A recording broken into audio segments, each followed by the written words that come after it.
Pull up a chair and buckle up. It's the Original Strength BodCast. Hey guys, thanks so much for tuning in to this week's edition of the Original Strength Podcast. I am here today with my buddy, Coach Mike Bewley. And the reason I'm talking with Coach Mike today is because I really like talking to him and I wanted to share some of his goodness with you in case that you find it useful, educational, and just somewhat entertaining. Coach Mike, thanks for being on the show. Hey, Tim, thanks for having me, man. Really appreciate it. So, you have quite the pedigree in coaching. Can you give me a little bit about your coaching history and background? Yeah, it's one that I never thought that I would start in strength conditioning. I certainly didn't grow up uh, and had a strength conditioning coach. I had a football coach that was in charge of the weight room, and just so happens he was a Marine, and he was the biggest cat that I'd ever seen. So I didn't really understand that was a possibility. And in 1996, while I was at Eastern Kentucky University, Coach Bill Curry was fired, and that dispersed coaches, strength conditioning coaches across the country, which one landed in the Telford YMCA where I was sports training. And I was sports training with my Encyclopedia of Bodybuilding by Arnold Schwarzenegger. So that's how I was sports training, right? And he told me, he's like, young man, there's a different way about going about sports training of athletes you'd like to learn. And I'm like, heck yeah, I was always fascinated with that. I feel like the weight room allowed me to be able to compete because I was always kind of a pretty scrawny kid. And so he kind of took me under his wing. And as that kind of played out, his former boss contacted him, wanted him to be a graduate assistant with him out at University of Nevada out in Reno. And he said, look, my wife's pregnant. I'm getting out of that field, but I got this kid, which was me. So I did some interviews, and lo and behold, was able to go out and started my career there. Fell in love with that. I was there for 4 years and then got my first break at Georgia Southern. That was in 2002. And thought I was going to be a football coach, right? The glory of that, enjoyed that. Now, I've worked with every sport you could imagine up to that point. It was kind of really unique. Uh, my mentor really said, "Look, you're gonna be on the floor 24/7. I want you exposed to every sport possible." So, and I really enjoy every sport. It doesn't really matter. I mean, if you want to be an underwater basket weaver champion, awesome. Let's connect, and I want to help you achieve that goal. But really kind of wanted to do football, but basketball kept revealing itself to me. And I went on a job interview at University of Dayton to strengthen my interview skills. And that fell in love with the school, fell in love with the coach, and didn't hurt that this coach was part of the Judd Heathcote, the Tom Izzo coaching tree. So it'd be like Nick Saban calling me up and saying, Mike, I want you to be my strength coach, right? So it made a lot of sense. It put me a lot closer to home. So for so long, I had been far away, and took the job. And ultimately, because the Brian Gregory said, I want a football strength coach in my basketball weight room. I need my guys tough. And I'm like, man, I'm your guy. This is awesome. So best decision I ever made because I met my wife there. So for 6 years, really kind of cut my teeth at Dayton, and that success at Dayton, both with the men's and women's teams, that propelled us to Georgia Tech. So I got to Georgia Tech, and after about 4 years there, Brad Brownell at Clemson called and said, "Hey man, you want to be a Tiger?" Because we had kicked the Clemson's butt pretty good, and man, I was looking to get the heck out of the crazy Atlanta traffic. I love Georgia Tech. I thought it was a great school, a great environment, great people. But Clemson offered a much better place to raise a family. My wife was 8 months pregnant at the time. So we went and did that, and 4 years, and great success there as well. We went to Sweet 16 with the team, and that was only maybe the fourth time in school history, and then actually won a USA gold medal. I never dreamt that I would win that or be able to represent the country, but we were part of the USA's basketball's FISU World University Games. So we went over there and won gold, and it was pretty neat. And it was a great opportunity. But then COVID hit, and I had kind of been toying with the idea of stepping out of coaching because of my daughters. It became really important for them. And me personally, I wanted them to call me dad instead of somebody else's kids to call me coach. So I wanted to be present in their lives. And Clemson was the perfect environment from which to do that. Coach Brownell was unbelievable and gracious and giving me that family time. But there was always that, you're going to get fired. We're going to bring somebody else in from day one. And I didn't want that. I knew I could continue to coach, but that was going to take me and my family away from my family, their family, and I wanted my family to be a part of that. I wanted my kids to experience their grandparents and even my aunts and uncles and stuff. So I took that mission upon myself to step out. It was a hard decision. I love coaching, and started off with play and that first transition, and was their global director of performance and education. Ron McKeefery had stepped out, went into Fresno, asked me if I wanted the job. I took over that, developed Play Academy, which was the first really a global educational platform. So I was responsible for going around the world, which during COVID kind of worked out, right? I didn't really travel that much. It was just contacting some of the best and brightest in strength training and conditioning, curating their education, and then allowed people to learn through this platform, and not learn in a silo, but rather learn in a community. So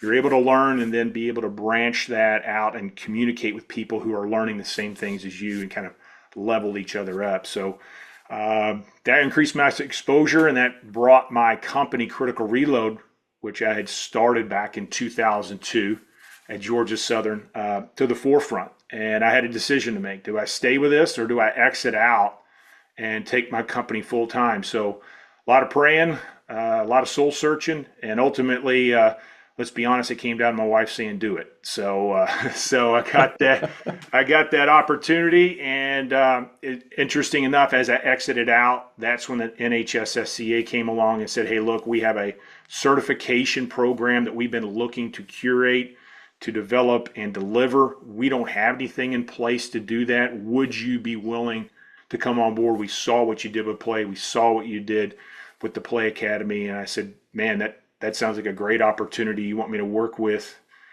the high school strength conditioning community, or just strength conditioning in general? Unbelievable. I get to stay kind of close to coaching, if you will, in that way. And honestly, it's a target audience for us too, so we help support their needs." And I jumped at the opportunity, so I was able to do that. And so since then, that's kind of my day-to-day task. I'm doing things for the association to help spread this word of we certify we certify teachers in the classroom. Why don't we have certified coaches in the weight room? And really helping deliver that message and really develop, educated, certified, qualified, and experienced coaches. So really, that's ultimately going to trickle down to the student athletes that they work with, and really set them on a path towards understanding the value of health and wellness for hopefully not just sports, but for a lifelong journey. And those two things really kind of align really well with what we've done with Critical Reload. So That is awesome. For the listeners, what is NHSSCA? yeah, so that's the National High School Strength Coaches Association. That's a mouthful, so we just say NHSSCA. So, and then they've developed a certification for high school strength and conditioning coaches. So that's the HSSCC. And again, really unique is, if you got a certification, you're going to learn in a very much of a silo. It's just you're learning there. Here you learn, you're able to connect with other learners. And so can you imagine learning about speed or agility, or about a particular methodology around programming and periodization, and not be left to yourself going, "Man, I wonder if this would work"? You'd have access to an entire network, 6,000 coaches across the country that you could tap into and say, "Hey, this is what I'm thinking about doing. This is what I've learned. These are my struggles.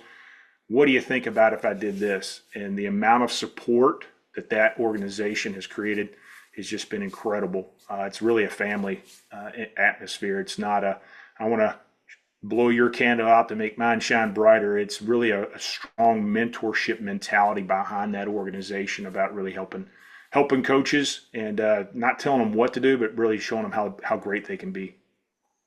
That's awesome. Yeah. As a strength coach yourself, what do you love about being a strength coach? Man, I love the relationships. I love, I think it's almost very parent-like. As a parent, you want to try to guide and steer your kids to not make the same mistakes that you made, right? And there's nothing better than supporting somebody in their quest, in their adventure, their journey, their quest to experience more wins, tell championship stories, and you get to be a part of that. You get to have a front row seat in that. There's no better feeling than that. And I think coaches just are inherently selfless people. That's what we like to do. And ironically, we work sometimes with selfish athletes, and they should be selfish because their goals and their focuses are what? Enhancing their craft to make it the very best that they can be. But as I got older, or I should say, well, I'm already old, but as I grew in that profession, I didn't really, beginning was I was really excited about the X's and O's, right? But that made me very transactional as a coach. And then later in my career, I became more wanting to be more transformational as a coach. I wanted to use the weight room as a microcosm of the events that they'll experience in life, which is going to be a series of consistent failures that ultimately are going to lead to you being successful. So, and as I just would tell recruits and even the kids that coming in, like, hey, the coaches are going to give you the X's and O's of the sport. I'm here to give you the X's and O's in life. And I'm going to use that. I'm going to teach you how to overcome those things. And then more importantly, goal plan, really focus on what it is that you need. So, I this past weekend, I shared that with the graduate assistants that I was working with, doing some filming for the association for the certification. And they were talking about some kids or a program really having a bad culture and very broken, and they asked me, like, how did you come into your situation? And I said, listen, I came into a really unique situation at Clemson because the previous coach had been let go because the coach had tried multiple times to instill a certain precedence in the weight room that he felt was not transcending to the basketball court. So I always thought the weight room should be an extension of the practice court, right? They should be kind of be equal, symbiotic. And so I asked my assistant that was there at the time, I said, what am I walking into? She's like, if you're okay with kids showing up late, walking in late, sitting down between sets, texting on their phone, she goes, you're not going to have any problem here. So I was like, holy smokes. So I took the workout program that I had developed and threw it away. And then I just wrote a contract up and about rules. And those weren't rules that I said you had to do. Those were rules that I had imposed on myself and what I had promised the group. Say, listen, this is what I'm going to give you every single day when you come in here. And if I don't, this is what you can do. You can hold me accountable and responsible. You can make me do up, downs, whatever you want to do. But I kind of laid that out and then discovered what their vision, what their mission is. Why are they doing what they're doing? And really leverage that to, I really don't want to be a person that told you what to do. I wanted to be a person that helped you achieve your goals. So into doing that with the athletes, it's, why are you doing this? What's your drive? Well, I want to be a professional basketball player. Well, hey, listen, we all want to do that. And that's the outcome. Like, what are we doing today? Why are we doing this? And you poke and prod on that, and ultimately the athlete will let you know. So, for instance, one of my kids would be like, man, I wanted my mom to live in that shit house that she was growing in. Pardon my French, but that was his words. And so I knew, okay, then let's identify the behavior so your mom doesn't have to live in that environment anymore. So when you showed up and you didn't align yourself with those behaviors that you had set for yourself, I could just say, hey, man, that's not going to buy your mom a new house. It's not going to put your mom in a situation where it's helpful for her. And that's way better and way more powerful than me telling them, hey, these are our rules. This is what you need to do. You can still support those things because you are part of a team and there is a culture and there's an expectation. But it's way more powerful to remind them of what they've promised themselves and other people, as opposed to just imposing a rule on them for the sake of, this is what we do because I said so. So if you're listening, this is why I wanted to introduce you to Coach Mike. I cannot be around him and talk to him without wanting to be a better person. He is a master craftsman at what he does, and he loves people, and he's a people builder. That's just been that's amazing. So you said, and you got this sweatshirt on, in 2002 you started a company called Critical Reload in the middle of being a strength coach and developing athletes. What is Critical Reload, and Yeah. why are you Well, passionate about it? I'll give you the short, the elevator pitch version. Number one, at Critical Reload, we offer science, what I value, science-backed solutions for athletic programs, and we combine high-quality recovery shakes. We offer practical nutrition education, and we really do this through this effortless fundraising model, kind of concessions for a weight room to really enhance the athlete's performance, right? And really to support their long-term health. You know, oftentimes we look at athletes and we try to build programs that's really going to help the 1% to 2%. The reality is there's 98 to 99% of these kids that aren't going to be going on from a high school to a college and even on to pro, right? So what do you really should be focusing on there? So that's, we use the power of sport to garner the attention of the kids and really use the weight room as a way to understand really a healthful lifestyle. And doing all that, we really kind of help the schools reinvest into their programs in a way that really supports just this lifelong commitment to health and wellness, and obviously performance too, right? And that was the idea, right? And now going back, and I have to correct myself. In 2002, NCAA mandated legislation to colleges about what was permissible, what wasn't. What could colleges offer in terms of nutritional products? And when I was in there in the very beginning, it was like you had 55-gallon drums of creatine sitting on the floor. Kids were just scooping out of that. I mean, you could give them pretty much, it was kind of the wild, wild west of supplements, kind of like really the way that this NIL stuff's going on right now. And so when they brought up this legislation, it really closed the doors. And it, in some ways, it needed to be done, but it was very, it's almost like cutting the head of the serpent off, and then really not figuring out, all right, how do we support the athletes and the coaches in that environment in such a way? And it was very arbitrary. 30% of the total calories can't come from protein, because then it's a muscle building product, which is just absurd. I can give you a steak, which is, meets that, but I can't give you a nutritional shake. Like it was very obscure, and you never really could get a straight answer on that. So, that kind of forced my hand to refer kids to, nutrition centers, places they could go to get products and refer that. Now, when I did that, they never came back with what I suggested, because the person behind the counter was really beholden to a commission, right? So they would sell them what they were going to get the most money on. And ultimately, one of my kids popped a false positive on a drug test as a result of something that he has. And you can look at the research and the studies, 25% of the nutritional products on the market are tainted. Either they're not something in there, it's some sort of banned or harmful substances. So really scary. And so it kind of forced my hand to start exploring, how do I resolve this problem, right? How do I fix this problem? At the time, I'm already a certified specialist in sports nutrition. It was something I was obviously very passionate about. I knew it supported what my athletes were doing.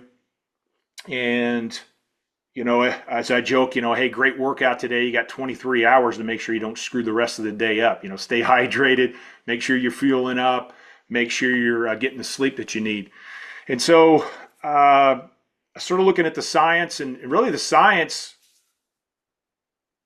what was provided product-wise, was really supported more towards the bodybuilding community, not the sports performance community, which is a completely different realm, right? There are principles and applications of which we can borrow from them, but ultimately the amount of workload and the capacities that the athlete does on a day-to-day basis versus a bodybuilder are completely different. So, and different sports have different needs, right? A football player needs different muscle fiber recruitment, different energy systems than, say, a cross-country runner. So all of those parts and pieces, I said, you know what, I want to develop a product that aligns with the science based on what the sports nutrition research is showing.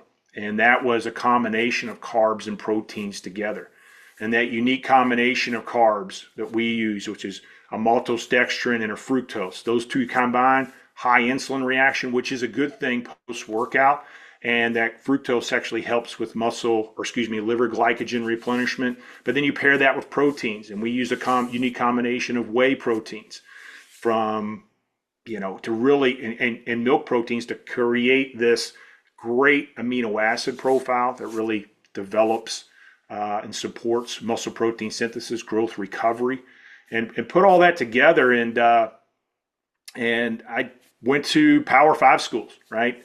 And said, hey, look, this is the information I have. I'm looking to develop this. Would you buy? And so fortunately, I had enough colleagues said, yeah, man. So I had some pre-orders, and that gave me a seat at the table with some food scientists. And I said, look, here's the science. These are the amino acid profiles that we need to create with these indigenous proteins. This is what the research says. This is why I want to bake this. So we did all of that. And lo and behold, I was able to produce this. And really, I never did it to retire or exit out of coaching. I love coaching. It was a real problem that nobody was addressing. And I felt like I could address it and serve my athletes and a lot of my friends who were experiencing the same pains and angsts. And so that was in 2004 when we actually fully launched. I kind of in 2002 started flirting around with it, but we fully launched in 2004 in May. And so that is the company. And then that it took off, and it started impacting my availability to coach, and more importantly, fulfill orders. So I grabbed a sandwich and went over to the computer science department. Now, mind you, this is 2004, 5-ish. Like iPhone wasn't even invented. That was 5 years from now. And so really, we're talking about a guy I was introduced to that was showing people how to check their email. And that was the extent of that. And I told him, I said, look, I need to learn how to build an e-commerce website. And he was like, hey, cool, that'd be awesome. That'd be way more fun than, teaching people how to check their email in their inboxes, right? So I had about an hour and a half window every day that I would sneak over, grab my lunch, and he taught me that. So I learned how to code and built my own website and was able to do that. And so over the years, kind of developed, and I never really shied away from technology. I always thought it was pretty cool. And this, when the technology boom really kind of came into strength conditioning, I really ran towards it because of critical reload and the hand that was forced there. That really forced me to kind of take that on and embrace that. And we've used that through player load management, heart rate training, obviously nutrition. So yeah, that's it's a little bit about the company. And then obviously COVID came down, right? So in 2016, we really shifted away from working with colleges and pro teams. There's not very many colleges that can afford a nutritional product at the time. And then two, pro teams, they want something for nothing. And so we really started making a home for ourselves at high school. We thought, man, there's a lot more high schools, and how impactful could we be in assisting coaches and in programs. And so we went down that path, but COVID happened. So we lost 197% of our business over 2 years. And so I luckily still coaching. So I'm drawing a paycheck, right? This is kind of a side hustle. And I said, you know what I'm going to do? I'm going to drain the coffers, and I'm going to take all this nutrition education that I have taken over the years and teaching my athletes, what I've learned, what I've failed, and what I've found successes, and I'm going to create a system for coaches. And so I don't just become a one-dimensional product. I'm not calling you up and saying, and at the end of the day, you could say we're a commodity product, right? We're competing against the Muscle Milks and the Gatorades and all of that stuff. But now coming out of that, we've developed a broadcast system. So that's, putting it up in the weight room and kids being able to take bite-sized nutritional facts information, 6 to 10 minutes. They're able to see that. We create daily talking points around those broadcasts for coaches so they don't have to think. It's just kind of a plug and play. You put it up there, and the amount of discovery that creates for the athlete, it's not you preaching to them, but rather it's really this consistent discovery of information. So I'm watching TikTok and they say carbs are awful. You should stay away from them. Then I'm watching this broadcast, and carbs are the primary source of fuel in sports and central nervous system in the brain, like coach. So programs started bringing this in, started saying, man, these are the conversations I've been forcing myself to have, and now these kids are coming to me. So we developed that. That spun out of us developing a health education. So now we went into developing all of that because now we had schools interested in not just broadcasting, but using it as part of their health education curriculum. So that in turn resulted in us for the last 2 years, Pennsylvania's Board of Health Education has approved our curriculum. The South Carolina Athletic Coaches Association approves our curriculum, as well as the South Carolina High School Strength Coaches Association approves our curriculum. So we're just trying to spread that word. And one of the other things we discovered was sometimes coaches didn't get into our system because they were very fearful of the system. They felt like they didn't have the knowledge necessary to even bring something like that into the weight room. So we started a certification for coaches. So now what's unique about that is you not only are you learning, but then how do you unlearn and relearn it or teach it to somebody else? Well, that stopgap is the broadcasting system. And just as late, we started a Fueling Champions for Sports Parents program. So now we're bringing the parents in on this program as well. So you get it, the kids get it, but mom and dad, they're still the ones that are buying meals, preparing foods, and stocking cupboards. So we consistently, even as a coach, and then we would hear consistently from our customers, parents are asking me, what should we be fueling up the night before? What should they be eating on game day? What are those things? So we knew there was a need and a want from the community. And so we developed those systems and put those things in place. And we've even linked those to heart rate and player load management. So when we even have calculators so kids can actually put in their height, their weight, privately take their body composition, put in their sport and season, and get a 5-day meal plan and a grocery list for mom and dad.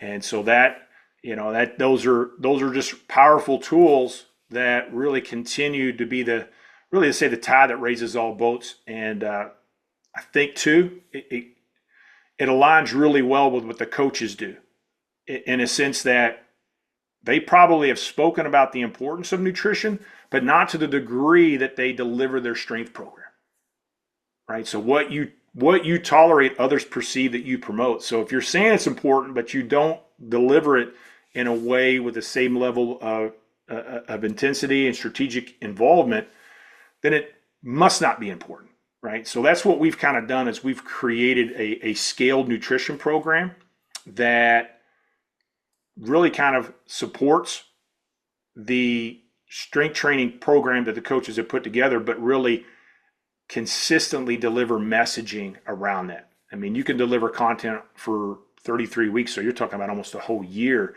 if you wanted to. Now you can truncate that and move that what you want, but it really aligns the messaging with actual tools and resources. And I'm a big believer. People don't wake up in the morning and go, man, I can't wait to eat like crap today. Like that's not their deal. But I think what they do is they have a bad map. They don't know. And so if you don't know, you don't know. It's like the kids go to the coaches to say, I need a map from you to get bigger, faster, stronger, better shape so I can perform, so I can earn a starting position, so I can play, so I can go to college for free, right? So let's build a map for you to do that. And so what we've done is added another tool to the coach's toolbox and the parents' toolbox and the athlete's toolbox and given them a map so that they can continue to be successful. And as I always say, and I think I said at the beginning, there's those other 23 hours. So you can't out-train a bad diet, right? And you can't undersleep good nutrition. So that's kind of the bedrock from which we say these are so important. So that's that's really kind of the start of the company and how it's really evolved. So now we're, as I tell people, we're a solution-based company, a nutrition solution-based company. In fact, we're even getting into weight room designs around developing concessions in your weight room, a nutrition resource in your weight room. And it's interesting, we meet with coaches that are renovating their weight rooms, and I've asked them, okay, where are you going to put your nutrition fueling station? And they're like, man, I didn't even thought of that.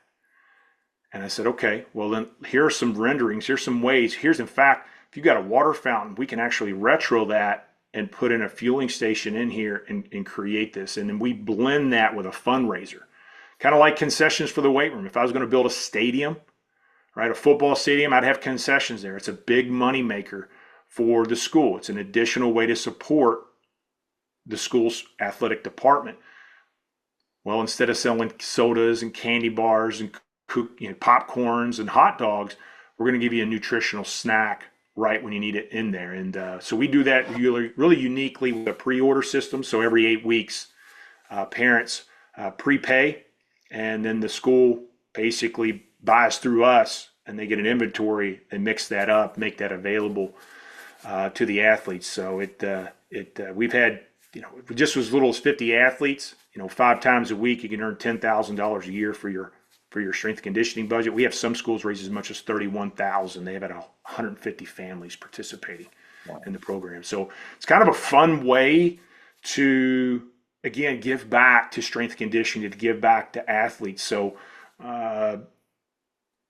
it's me really supporting the coaches, right, and let me live through them and their experiences. So my chances to hear a player go, man, coach, like I'm jumping higher, I'm running faster, I'm able to dunk the ball, or I'm able to do these things. Those were great. I don't have those opportunities as much in my life anymore. So I live through the coaches now in that way. And so when they tell me, hey, Mike, I'm having awesome conversations. Hey, my kids are really buying in this. My parents are loving this. I've just had the best parent-teacher night because I had so many parents come in and say, thank you. My kid is actually listening to me about nutrition. You've been a big part of that. That I get the same high from that now. So I get to live vicariously through them. I think that's the neatest thing to me is that Critical Reload's it's not just a nutrition shake company. You're really a nutrition education and empowerment, company. And I think that's just phenomenal how you piece all these things together. Like you provide solutions. And it's really the other side of the coin, right? Like you said. So for performance or health, the weight room or training is only half of the equation. There's a whole other side of that coin that really sometimes gets a nod. Everybody knows, yeah, you need good nutrition, but what does that mean? So, so I do think it's often missing everywhere, not just in athletic performance, but just in health in general.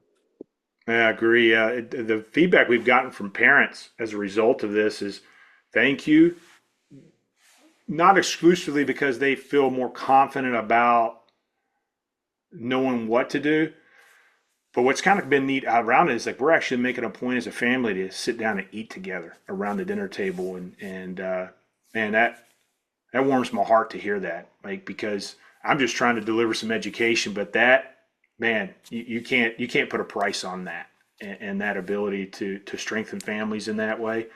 That's pretty cool. So we really are excited about being able to support obviously the coaches, but just families overall. I'm going to ask you an open-ended question, and I want to see what you say. Okay. And if you don't answer it correctly, I'm going to steer you in the right direction. All right, you ready? Yeah. Do you compromise? Compromise? No, do not compromise. Can you tell me a story about not compromising with your education or your shake or your business or your coaching? Yeah, so probably the biggest compromise I made in business, if you will, is back in 2016 when I was at Georgia Tech. This is the home of a major beverage company.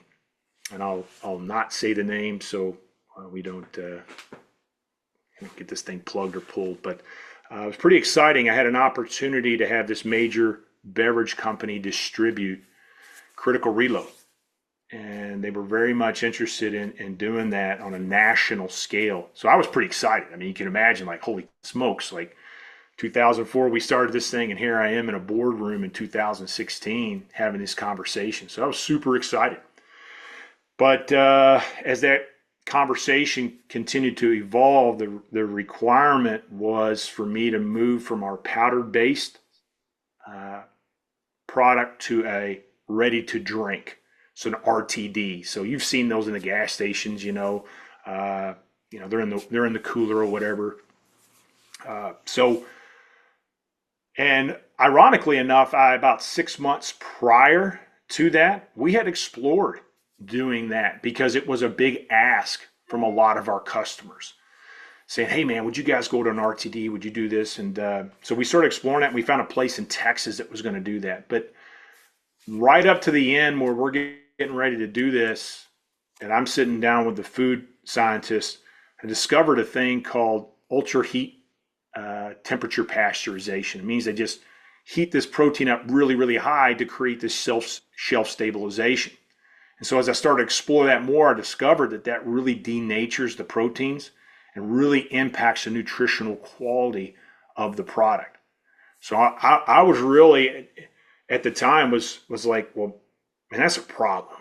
Like, I can't, with a clear conscience, tell my kids, like, hey man, this is the best product in the world for you. It's super safe. I've taken the time to, and even coaches and peers and colleagues, I couldn't do that. So we stepped away from that. And here I am in a boardroom with a national beverage distributor that wants to take my product, which probably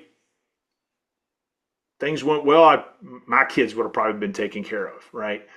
But call it Catholic guilt or maybe stupidity. I don't know, either one. But I ended up going away and walking away from that deal because they were not willing to budge from the RTD. I gave them multiple options, said, listen, we can actually align this with your other beverage. You can use the combination of the two together and still to deliver. It's almost a 1-2 punch. And they said, you know what, that doesn't fit our distribution model. We have to go to the RTD. And I said, man, I'm sorry, I can't do it. And so I told my wife that story right when we were dating. She's like, you idiot, she's like, what are you doing? But she knows me, and she, I think obviously she appreciates that, and obviously having kids too, knowing that there's that level of commitment and safety behind that. So that's what I did not compromise on that. And I never really compromised on training either, with the kids. My thing was, you're going to get everything about me every single day, because I expect that from you. I expect you to come in here with the 100% effort every day. And my job is to give you that and also remind you when you're not giving that to yourself, right? And I was at a conference some years back, and I'd always dwelled on my time as a graduate assistant early on, because when I started working with my teams, I had tennis, golf, soccer, I had these other teams, and I didn't know anything really about strength conditioning at the time. I was pretty much a neophyte, but I did know football strength training. So that's what all the sports were doing, right? It was football workouts.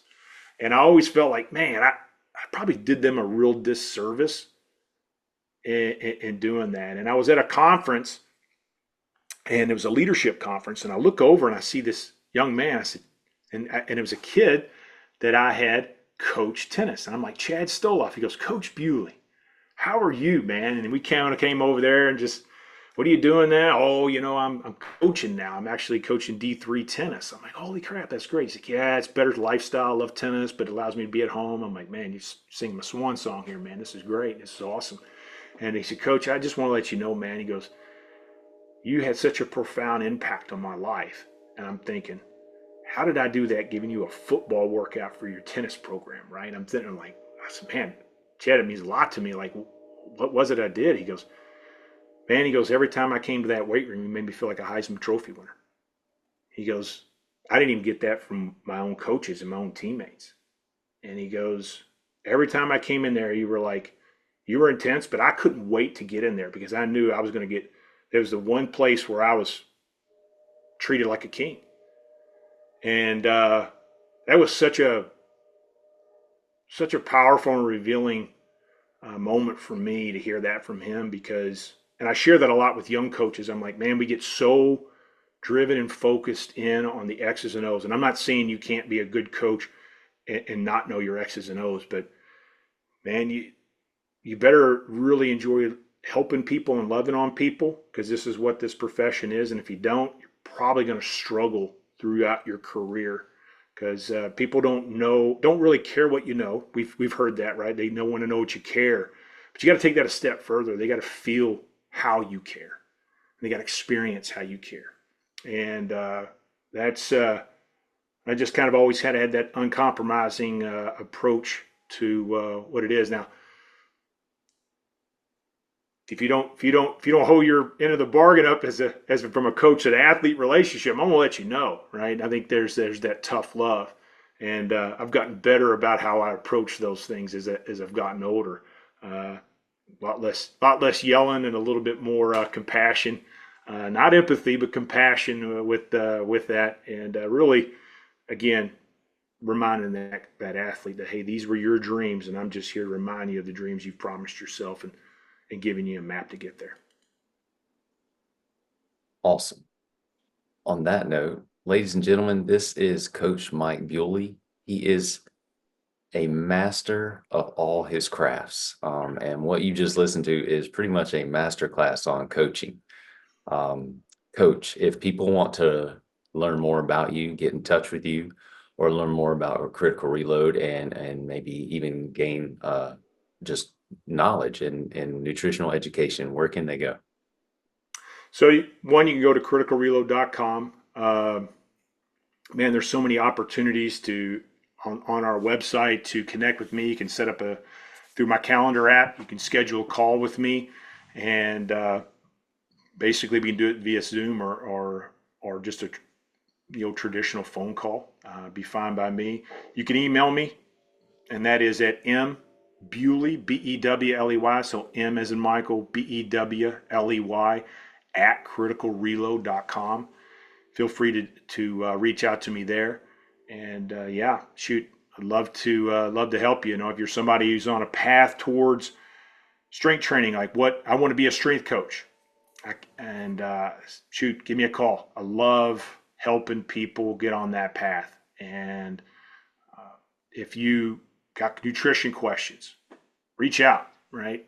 Be glad to help. If you're wanting to bring nutritional products in there, or you want to do a fundraiser and that kind of stuff, feel free to give me a shout. But ultimately, if you need help, you need something, just give me a call. Be glad to talk a little shop with you, and hopefully we can explore together and put together some plausible solutions for you. Awesome. Coach, thank you so much for spending your time with me today. Thank you, Tim. I really appreciate it, man. Thanks for listening, everyone. Now go, press reset, and then get outside and play.